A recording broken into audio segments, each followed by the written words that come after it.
is Badam. Son is visiting. Oh, Leave end of the week. okay. July, we should find some time to. Okay. July, I think mid-July I'm in Hampi. Otherwise, yeah. Last month wasn't great. Where is this? Badam. Also managed to get a cat there. Hmm? Managed to get a cat there. Dog, I think. Is it a dog? Yeah, it's quite far away. Or is it a goat then? It's a dog, I think, from what I remember. They have fun on the lawn.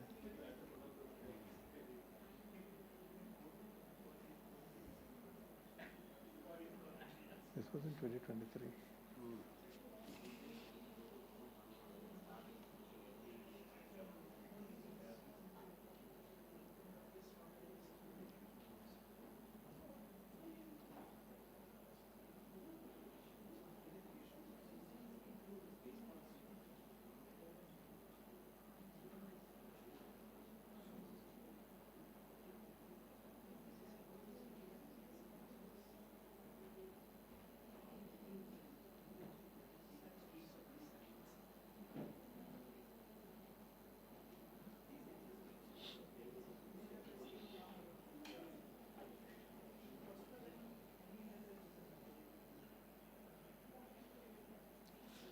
Just came from a field trip to North Karnataka, some megalithic, the Neolithic sites, 5,000 years I old. saw that this Bull lynching. bull or something. Amazing place. Bull or tiger.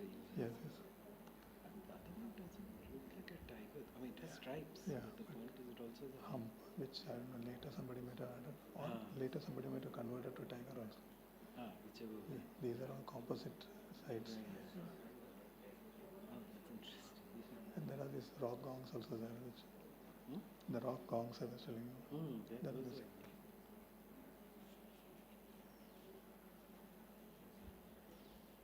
Okay, also some audio or? no.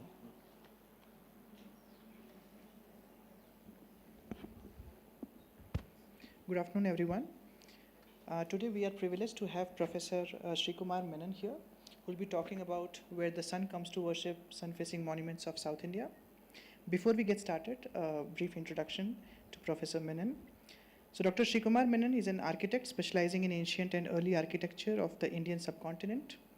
After graduating from Department of Architecture, TKM College of Engineering in 1993, Srikumar spent 6 years in architectural practice at Bangalore as well as research on design of astronomical observatory at Ayuka, Pune, before taking up the teaching at Faculty of Architecture, Manipal Institute of Technology.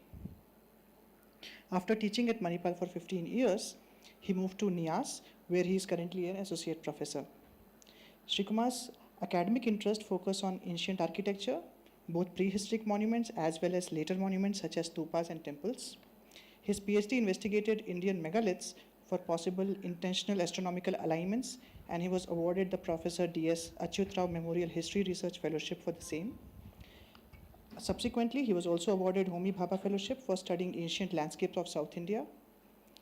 He is the author of 2 non-fiction books, Ancient Stone Riddles, Megaliths of Indian Subcontinent, and Comets, Nomads of the Solar System, both published by Manipal University Press. His collection of short fiction based on archaeological themes, titled God on the Hill and Other Stories, was published recently by Storywell Books Limited. Currently, Srikumar is engaged in efforts to understand evolution of principles of construction and stoneworking in early temple architecture, and the practice of architecture in early historic to medieval periods in India, including tracking early artisans of ancient India. So without much ado, I welcome Professor Menon to please come and deliver the talk. Thank you very much. At the outset, I must tell you that it's a privilege to be here talking to you all about something which I'm quite passionate about. It's also a pleasure to be with old friends, Tarun and Viman, and I hope we'll have some interesting discussions at the end. So yeah, I've been working for some time on the intersection between archaeology and astronomy. So yeah, so that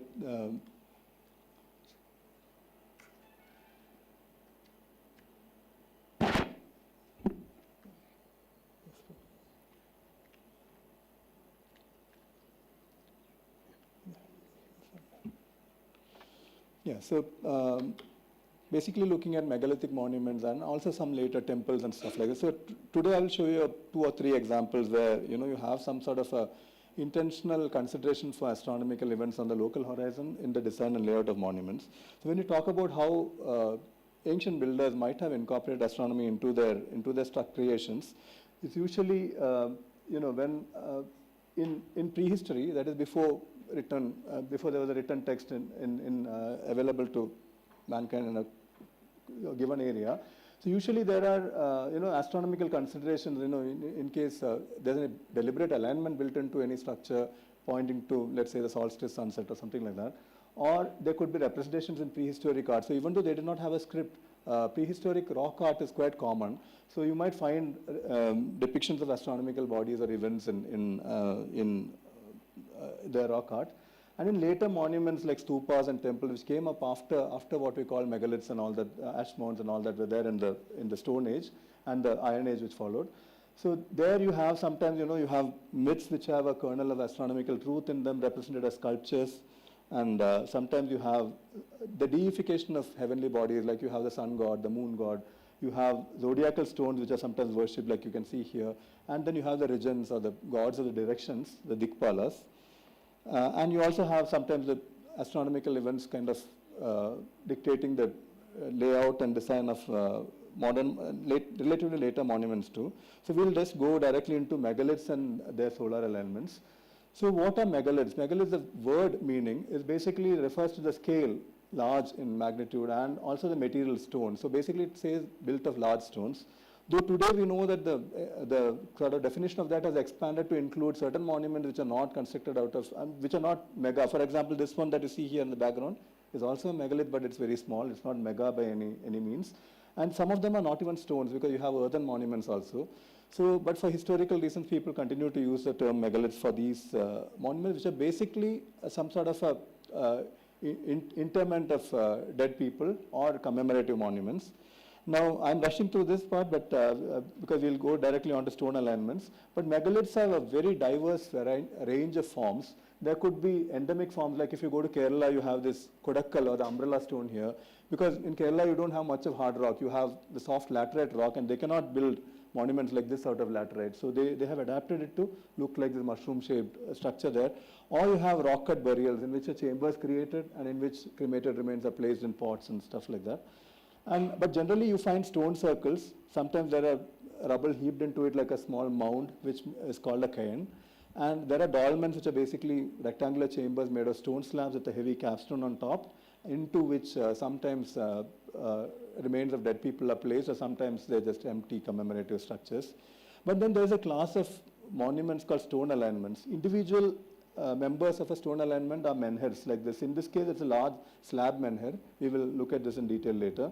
Or they could be just boulders rolled into position. So there's a place in North Karnataka called Hanam Sagar, which used to have the largest stone alignment in India, which had upwards of 2,500 stones arranged into a grid.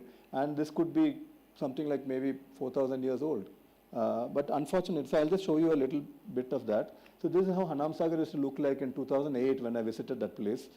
This part had been modified for agriculture, but apart from that, you can see that there is this rows of stones just going away like that. And they're supposed to be, this is supposed to be a staggered grid in the sense that, no, it's a grid with the alternate members just moved by half a average spacing of it or something like that. And there was a lot of speculation that this could have been some sort of an alignment towards tracking the movement of the sun on the horizon or the moon on the horizon and a kind of a calendar device. But to be honest, when I went there in 2008, and I'm kicking myself for that, I didn't have time to survey this huge monument by myself. So I took some random surveys in the middle of this monument. And I also climbed this hill in the west and took this picture, what you see here. But what you can see here is that as you go away towards the east, the monument seems, the rows seem to be curving around like concentric arcs more than grids here.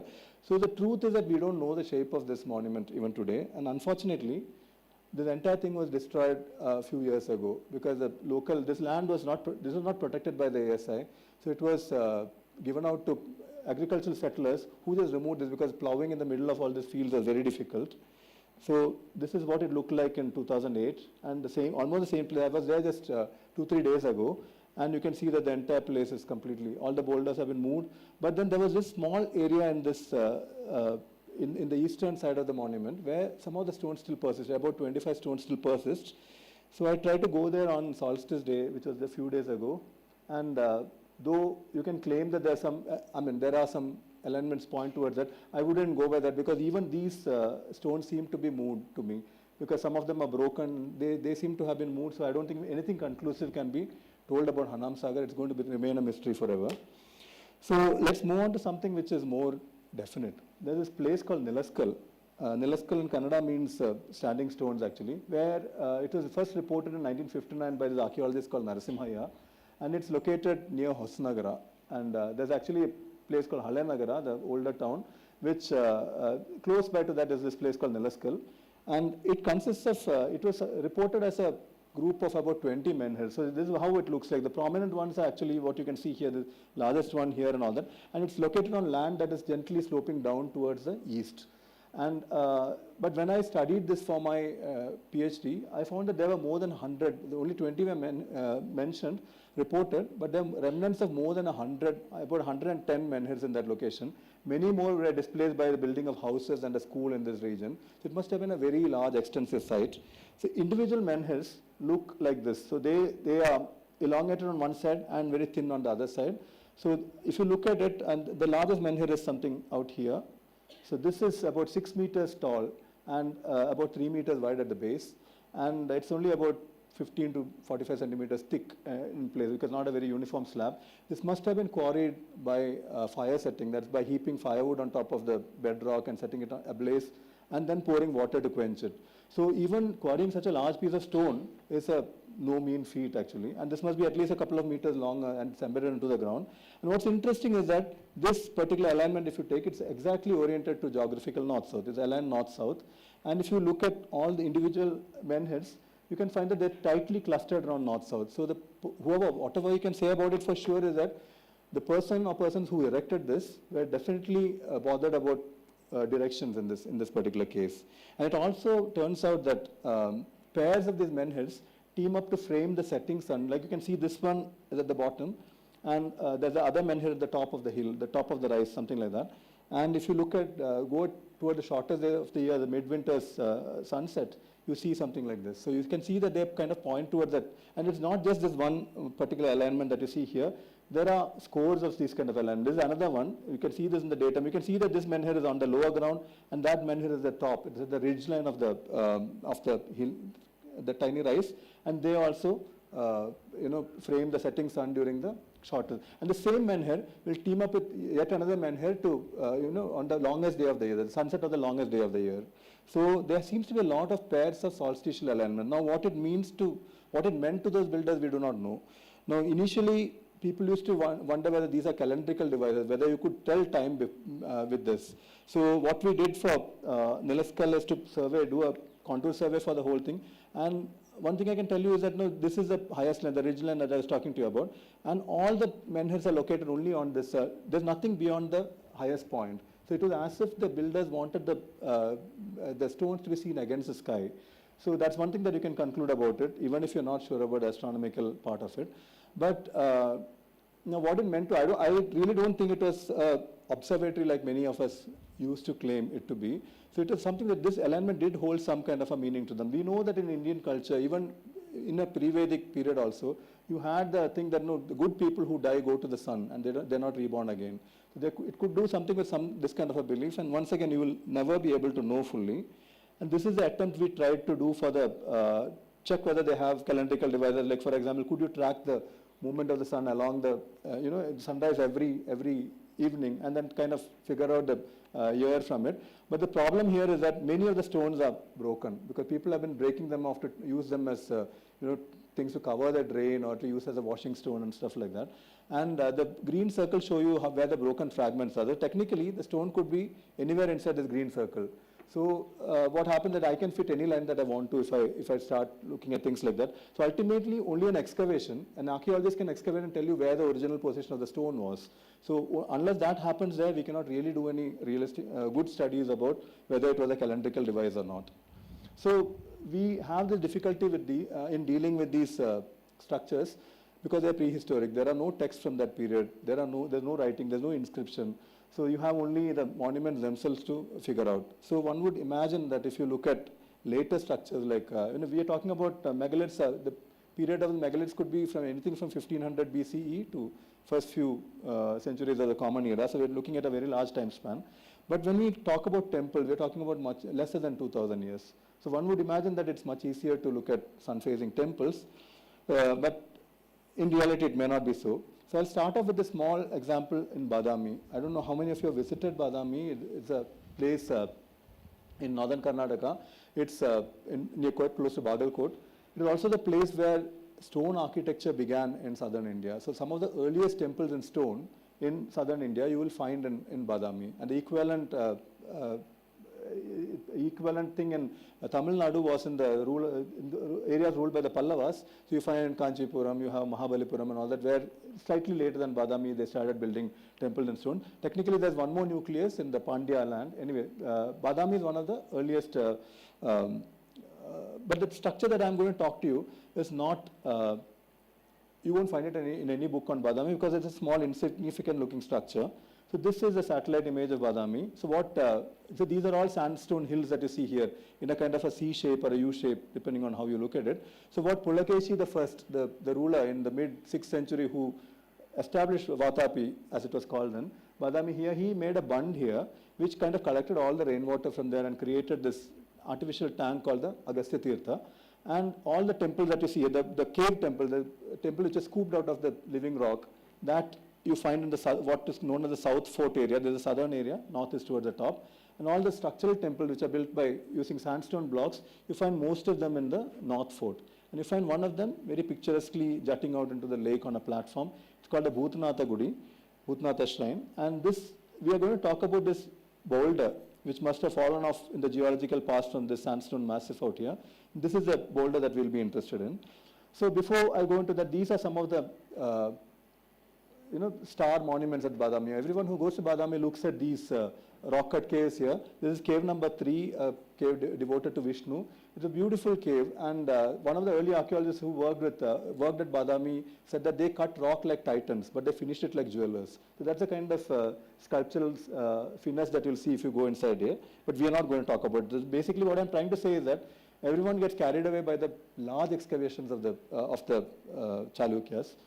And there were some small excavations too. This is not a small one. This is another cave at Aihole, which is downriver from along the Malaprabha river from Badami. And this is a large cave temple called the Ravalafadi. But there are small excavations nearby. So here you have this small structure here in which somebody has placed a later element here. But there's a platform here for the deity. A small kind of a structure which has been, it's about this tall, smaller than this table. And there's another one at this end where again you have a small structure like that. This may not be temples for all you know. They could have been just sort of a test excavations into the rock to test for the soundness of the rock. Because if you notice, all of them kind of are located where there's a natural fold in the rock.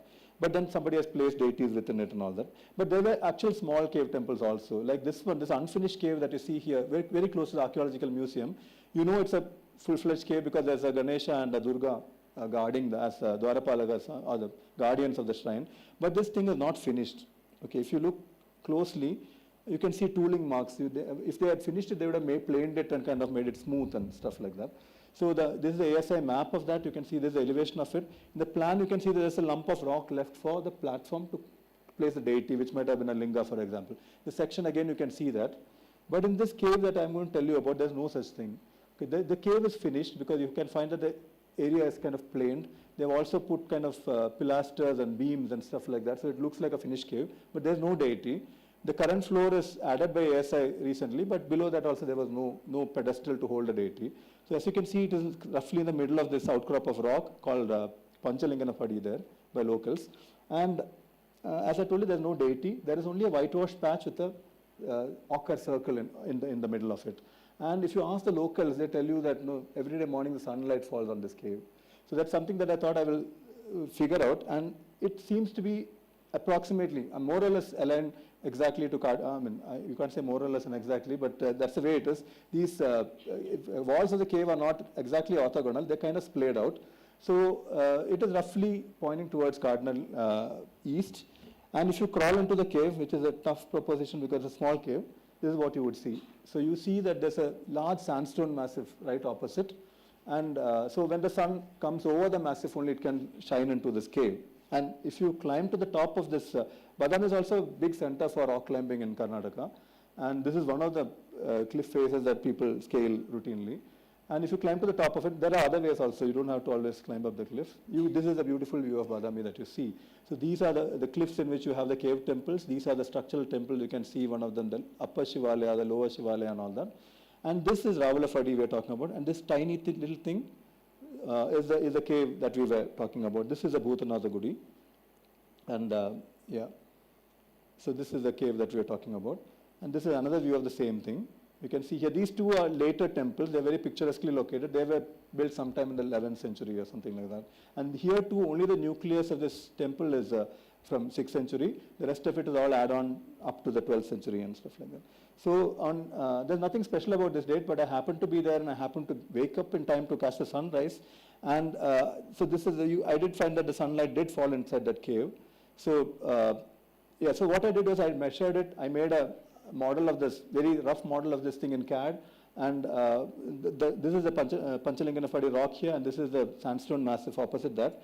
And then I kind of tested it out for the time that I photographed this and found that it almost coincided. The model was kind of working. And but the sun doesn't rise always in cardinal east. Anyway, this is something, the solar cycle, I don't have to explain to this audience about the extreme northerly and southerly rising of the sun, but I modeled it for the, so for the equinox, if you model the sunrise and the way the light falls on it, you can see that almost the entire cave gets lit up by the sun, and then the sun goes on the other side, and then the shadow you can see coming onto the other side, coming onto this side. And then if you simulate for the summer solstice, you can see you expect so north is towards that side, so you expect the southern side to be lit up. And you do see that, about half the cave is lit up during the summer solstice sunrise. And in the winter, what happens is the other way around. You'll find this part of the cave is lit up. So what they're telling is true, that every part of every day of the year, some sunlight does fall into this cave. Now, this could be just by chance, though if the cave was located further this side or that side of the cliff, this phenomenon wouldn't be happening. But this could be just some chance location without any particular, any particular intent on the part of the creator. But then there's something nearby, just opposite. If you're standing in front of the cave, you see this boulder here and another boulder here, and there are, there are some clues here which kind of gave me an idea that this might be intentional. Because the first one is an unfinished sculptural panel here. So if you look at it closely, there is Ganesha here, there is Surya, and there is the third one they have not even begun here. Now you may ask me how I know this is Surya. Sun worship was common even during the Chalukyan times in Badami. For example, this temple called the Malagiti Shivalaya, which is very picturesquely located on top of a boulder.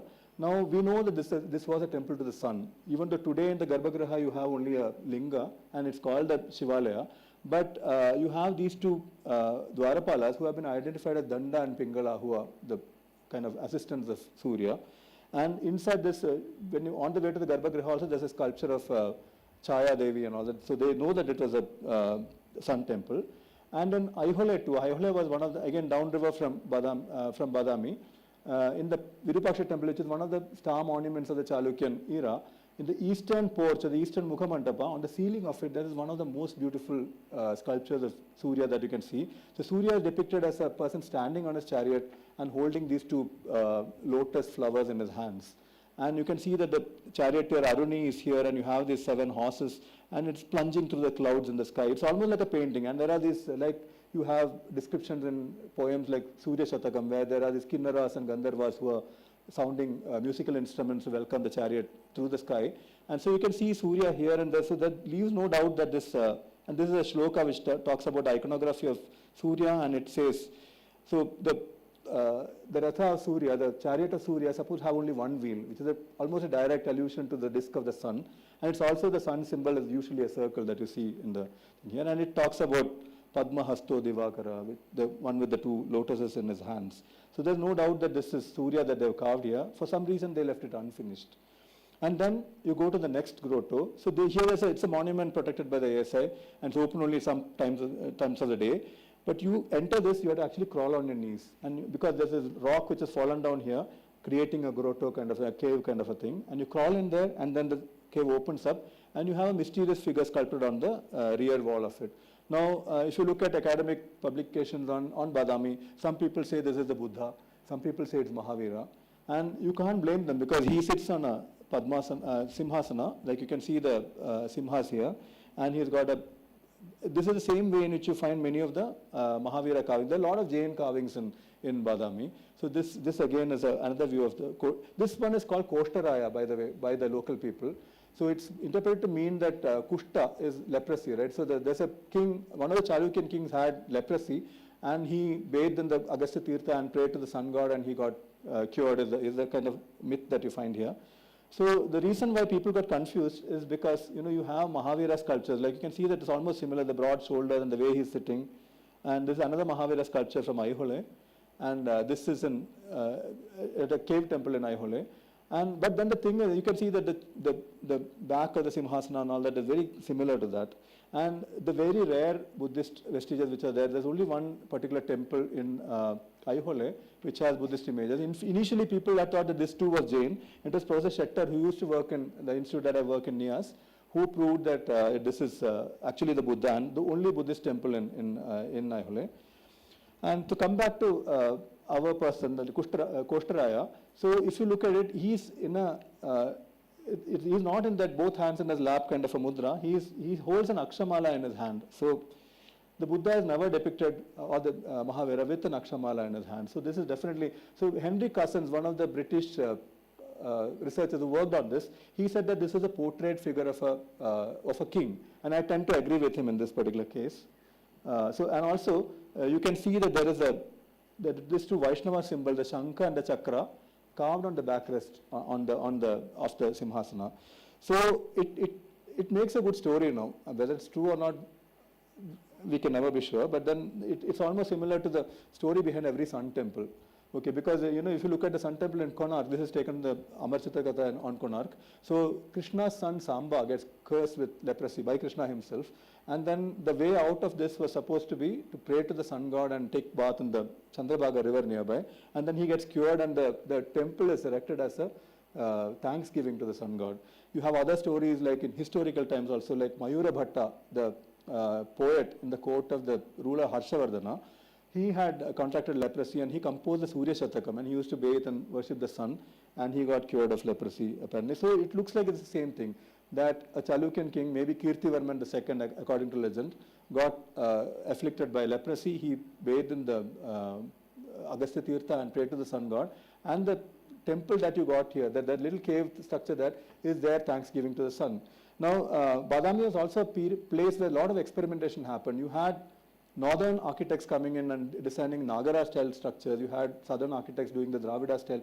You also have collaborations like in Pattadakal, for example, where they have tried to fuse the two styles together in this temple called as Papanatha. There are a lot of experimental structures. So this could have been one place where they experimented with this sun-facing structures.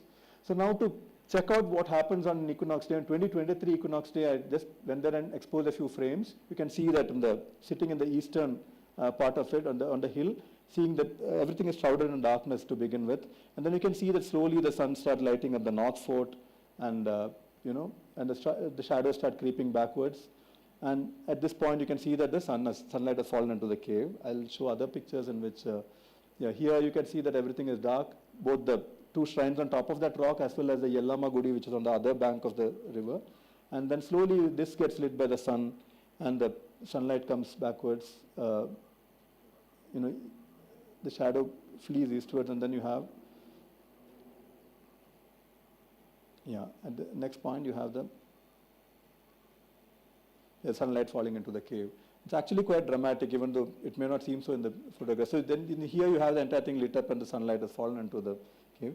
This is a few seconds before the sun falls. This is the first glimmer of sunlight within that cave that you can see here. And this thing is also very, you can interpret it as a sun symbol. There's a ochre thing which is in place of the deity there. And this is at a later, as the minutes go on. And this is the view from inside the cave, looking out where the sun has risen over that sandstone cliff and the light floods into the cave. Now, there are a lot of claims for temples, later temples, that on such and such a day, the sunlight falls into the Garbhagriha and all that. One such claim is that Mahalakshmi temple at Kolhapur, which I had studied in, I think, 2013. And so they have a festival called the Kiranolsava, when the sun's rays actually, this temple is facing more or less west.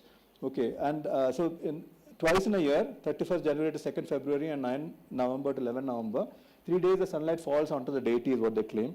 So this is the Kolhapur Mahalakshmi temple. It's an old temple, but it's kind of, added on to in different periods later in the Maratha period also. Probably the Kalyani Chalukyan construction to begin with. And this is looking outwards. You have this later period mandapa, all actually strung out like that. And this is looking towards the deity.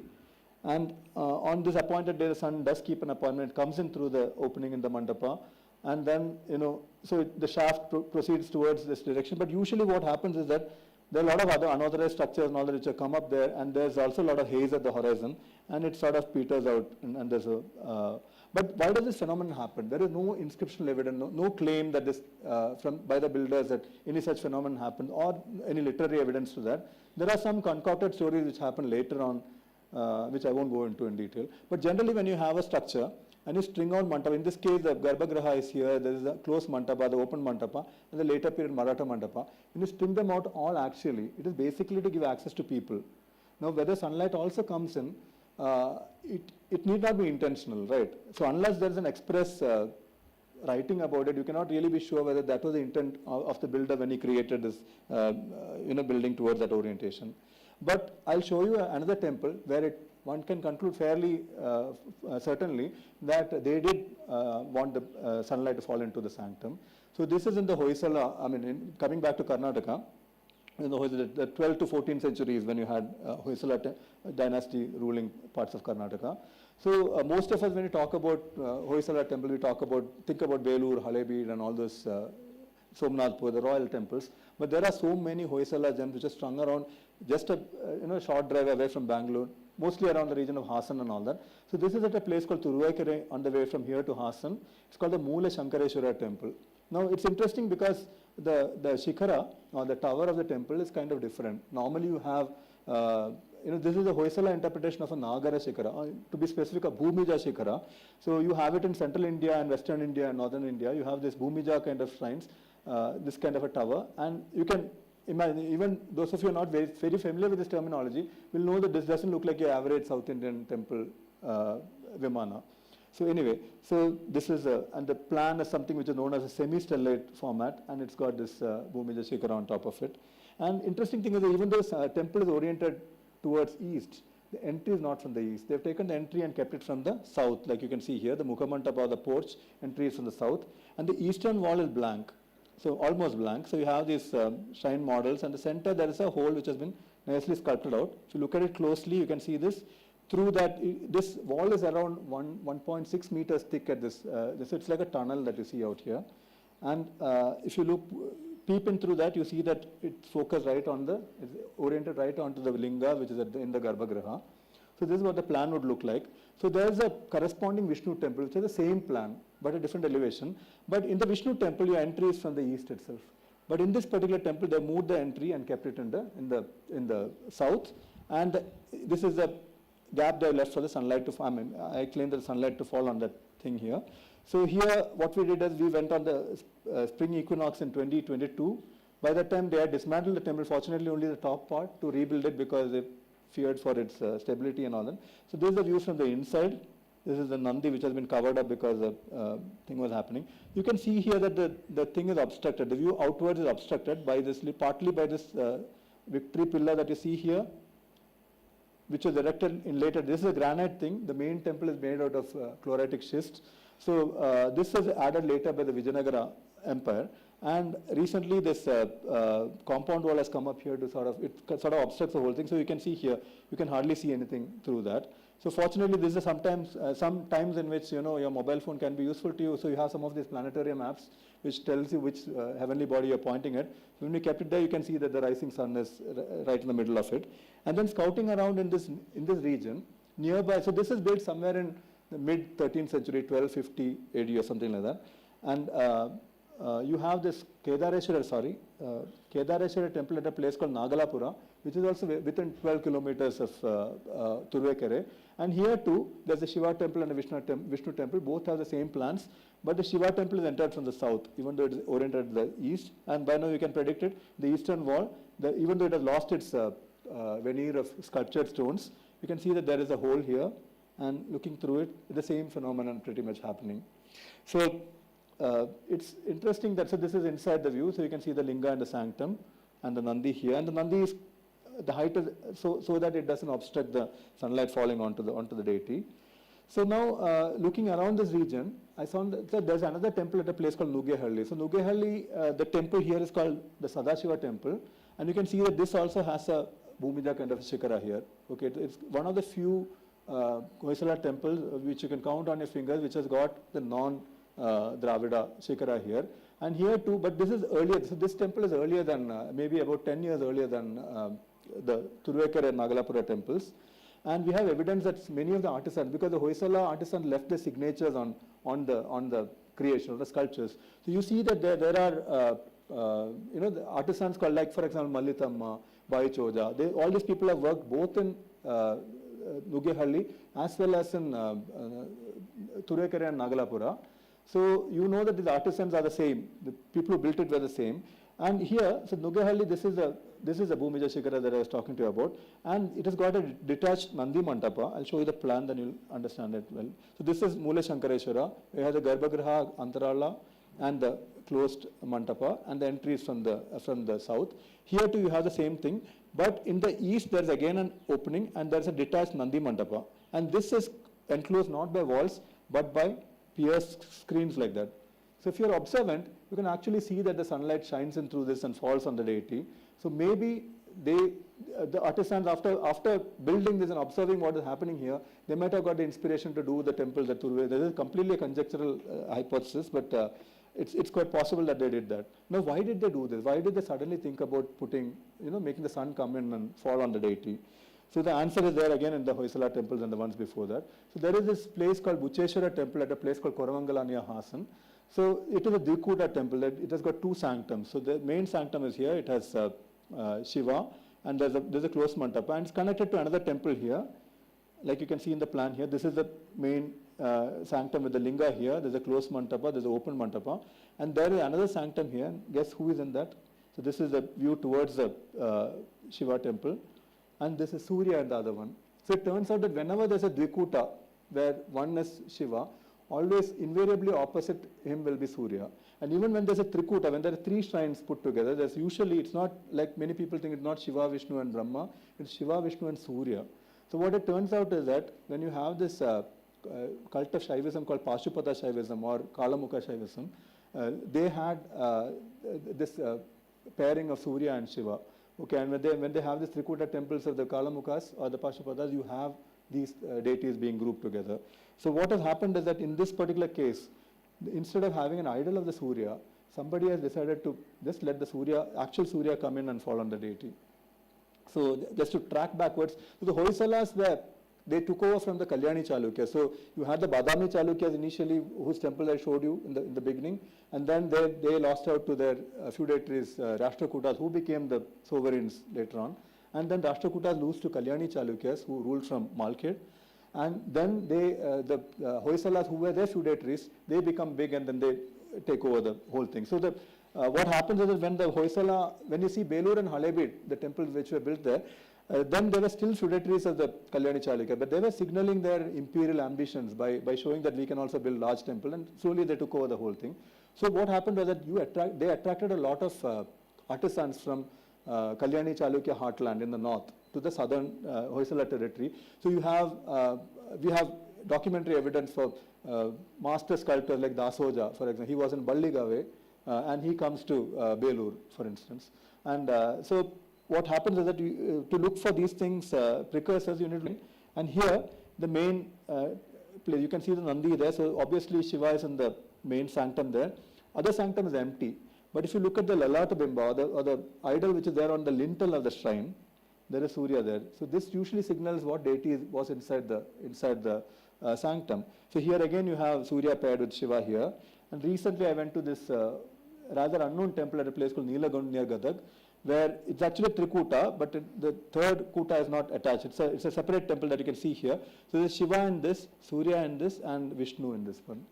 Okay, and then while I was looking at old pictures, because I've been looking at Hoysala temples for quite some time, I was looking at this temple called in a village called Basaralu near Mysore, Mallikarjuna temple it's called. So here again you have this sanctum with a closed, closed mantapa, and a detached Nandi mantapa with pier screens. So you can see here, this is the plan of Basaralu. It's actually Trikuta with the tower only over this one. But then this side you have the Nandi mantapa here, and it has got these pier screens here. You can see these are the side entries here, and the Nandi is within this pier screen thing. And then I noticed that there seems to be somebody had cut out something there. Okay, so if you look inside, this is toward the sanctum, and then from here you can see the light streaming through that opening. Okay, so if you look at it, this is what somebody has done. So is it cut out to bring the sun into it? I would like to think so, but in a country where we treat our heritage like this is another temple at Hosaholalu where somebody has nicely cut out the old stonework to install an exhaust fan. One can never be sure. Okay, but the other aspect that kind of says that this whole thing was intentional is that all this, so these are the temples that I have discussed here. So this one is Turuvekare temple. This is the kere which gives Turuvekare its name. So it's on the western shore of that. So it ensures that you're going to have a rather clear eastern horizon because you're going to have plains, like nobody's going to build on the water there. Similarly, here again you have a water body. This is Nagalapura. And Nuggehalli again you have a water body. Basaralu, which may not be, they cut it out even for the same purpose. It is done later on, you do not have any water body here. But in these three cases, you have largish water bodies on the to the east, which ensures a kind of a clear eastern horizon. So currently what I'm trying to see is to look for precursors of this because, by looking at published architectural plans. So this is at a place called Niralagi, where there's a Siddharameshwara temple, where there seems to be an opening in the east. So this is north and this is east. It's published by Adam Hardy in his book on Indian temple architecture. And then there seems to be this temple called Kalleshwara at Halavagalu, again northern Karnataka, where again there seems to be so I want to just see where this practice starts in Karnataka Dravida temple structures. So yeah, the Badami thing has been published in this journal, and if you have any questions.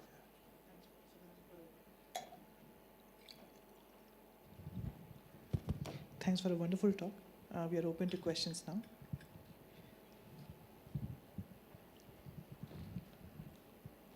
So this, look up the rock, placements that you talked about earlier, which has been lost in the last few years. Yeah. There must be Cartosat images of that. Yes. So have you looked at them? Yeah, I have looked at Google Earth images, earlier ones, and the stones are visible even in Google Earth. So definitely they must be. Yeah. So if you get high resolution Cartosat, you can reconstruct the whole thing, right? Yeah, that's something that I'm hoping that we can do. Absolutely correct. Okay. Because they are visible on Google Earth. Yeah. No.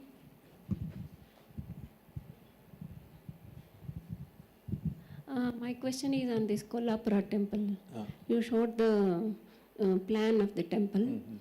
And as per your marking cardinal points, I understood that it is exactly facing east. Then how can the sunlight It's be not exactly there? facing east. Oh, I didn't have, maybe I did. No, I you didn't have see- marked north there. That's not my plan. It's a plan I picked up of the this thing, but I have measured the azimuth there. I think I have placed. It's a different date, so it should. No, it's This one, see, this is the azimuth. So azimuth is 250. It's not exactly 270. So when you're looking westward, so this one, when you're looking toward where the But, sun but is, the plan, the floor plan that showed. plan is not mine. I'm sorry. I should have.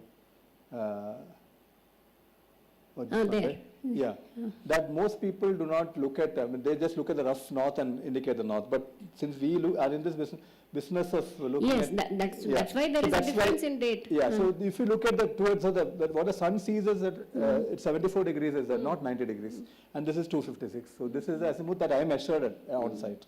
So it's not exactly. And the map, the floor plan also showed one particular part slightly tilted. Yes, that is the Kali shrine. So there's a Saraswati, Kali, and Mahalakshmi shrine. in that. Intentional or? It is added on later, I feel.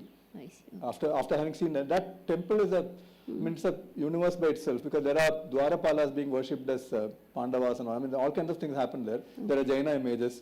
So I really don't know how much of it was added on later on. I don't think it was a Trikuta to begin with. Okay. Thank you. Any further questions? I had a quick one on, again, megaliths which were oriented in different degrees, the prehistorical ones. Okay. Of course, many of them are unfortunately lost, but is there something from the oral history that we can use to basically reconstruct what they were actually meant for? The oral history about megaliths is very weird in some ways, because the local stories go that they were built by dwarves. Okay, so if you look at most megalithic sites, this is common throughout South India. So that's something which I found. If you go to Hirabenakal near Hampi, there are plenty of dolmens there.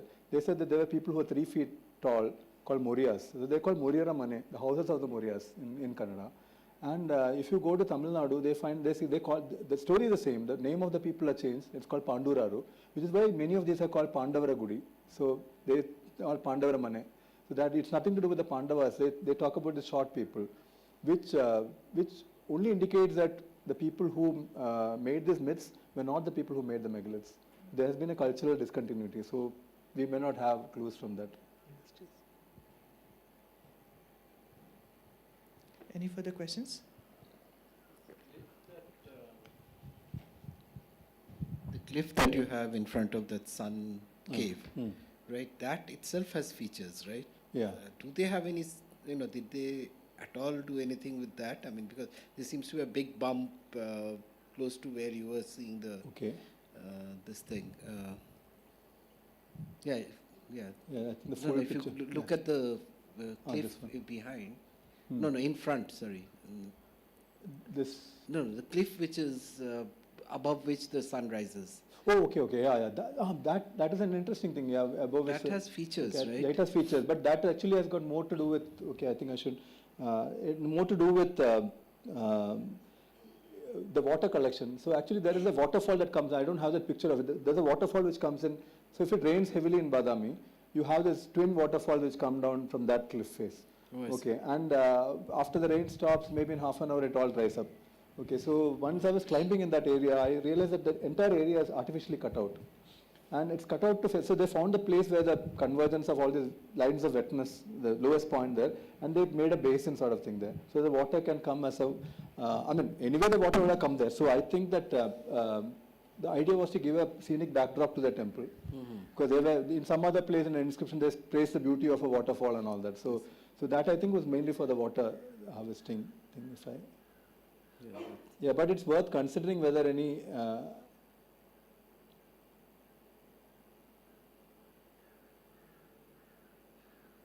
I think this one, right?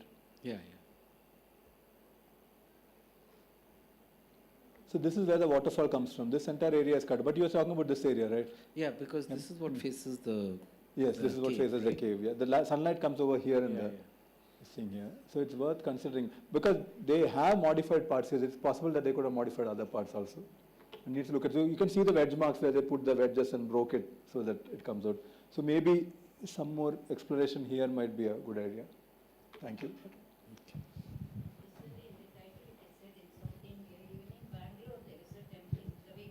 Yes, madam is the best person to talk about it. There is that Gavi Gangadhareshwara temple in Bangalore, which also gets the sun rays on Makar Sankranti day. People wait to see that.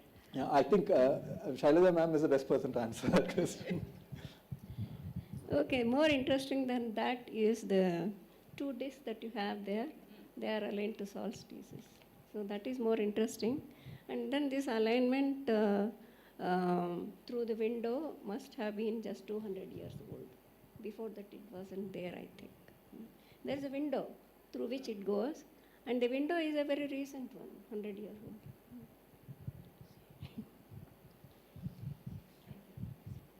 Why is there a preponderance of connection between leprosy and sun worship?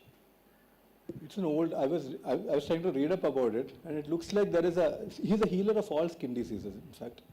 And in fact, if you go, so there are Vedic hymns about that, and there are other many traditions, not just the mainstream tradition, the Vedic tradition. Many of the local traditions also have this thing of sun curing vitiligo, for example. So they talk about sun as healer of all skin diseases.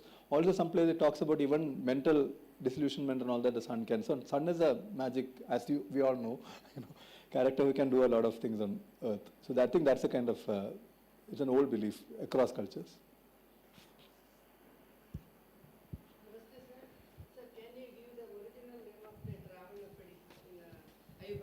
It's called Ravulafadi only. Why was that name? That because yeah, that's I don't know that because Pade is a rock boulder, so they call it Pade. For all the boulders are called. So this one is also called Panjalingana Pade. There is no Ravana idol in that. No? It's not Ravana. It's a Ravula. And so Ravula. Ravula. It's actually not Ravana. That's a corruption that people have. A lot of Western authors and all that they've heard it and okay, Ravula, Ravana. That we are talking about Panduraru, Pandavas and all that. So Ravula, that's a very involved, probably wrong interpretation by this epigraphist. I forget his name. One of the epigraphists he said that the Chalukya king called Mangalesha had. He says that that particular dancing Nataraja is modeled after Mangalesha because below that thing there's a partial inscription which says Sri Ranavi. So one of his names was Sri Ranavikrama, was one of his epithets. So they think that is him. And he said that this whole thing is called Raja Kula Pratima Griha, which became Ravana. I don't think that is true. That's a little because involved. there is no idol in between. No. And in sides there are Ashtadurge, Durge. The Saptamatrikas. Saptamatrika. Yeah, Saptamatrikas are there, and so I don't know how that thing came. It could be a reason. Temples in Aihole have names like Ladkhan Temple, Huchimalli Gudi and all that. Yeah. So it all depends on who occupied it in later periods and stuff like that. I don't think it has much connection with what. Even the one that we call Virupaksha Temple and Mallikarjuna Temple in Pattadakal, in inscriptions they are known as Lokeshwara and Trilokeshwara, named after the queens of Vikramaditya, Lokeshwari and Trilokeshwari. So Ravulafadi, I really don't know how. No, Pada means rock. That's all. Pade means rock. Rock. Yeah. Thank you, sir. Good evening, sir. There is one more temple in Hassan, Belawadi district, Belawadi was place, Veeranarayana temple. It's one of the most beautiful temple. There also they say that on March 21st or 23rd, the sunrise falls on the idol, main deity. Yeah. So just some more information about it. Yeah, I've been there. It's a very beautiful temple, like you said. It's an extensive temple. It's got many mantapas. So it's a very long and beautiful temple. But it's also actually, like I was telling you about, it's oriented, I think, due east only, exactly east.